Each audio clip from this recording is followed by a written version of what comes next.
ফেনীতে গত 2 দিনে 400 মিলিমিটার বৃষ্টিপাত হয়েছে। এই দাঁড়াও, এটার মানে কি? সহজে বুঝাচ্ছি।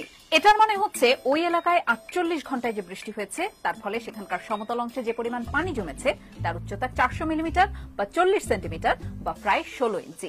স্বাভাবিকভাবেই এই সময়ের মধ্যে কিছু পানি বাষ্প হয়ে উড়ে গেছে, কিছুটা সরে গেছে, আর একটা অংশ মাটি শোষণ করে নিয়েছে। বৃষ্টিপাতের পরিমাণটা মাপা হয় এই সব বিবেচনায় রেখেই। আচ্ছা, বুঝলাম, কিন্তু এটা মাপে কিভাবে? খুব সহজ। একটা বয়াম বা একটা গ্লাস নিতে হবে যেটার নিচের অংশটি একদম সমান। এরপর সেটিকে খোলা মাঠের মতো জায়গায় রাখতে হবে যেন বৃষ্টির পানি আসা কোনোভাবেই বাধাগ্রস্ত না হয়।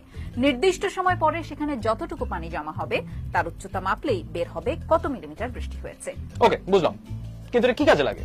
বিভিন্ন কাজে লাগে। বৃষ্টি আর বন্যার পরিমাপে তো লাগেই, এছাড়া বছরের কোন সময়ে নদ নদীতে কতটুকু পানি থাকতে পারে, কৃষিকাজের পূর্ব প্রস্তুতি নেওয়ার ক্ষেত্রে, এমনকি একটি এলাকার রাস্তাঘাট আর ব্রিজ তৈরির ক্ষেত্রেও এই হিসাবটা কাজে লাগে।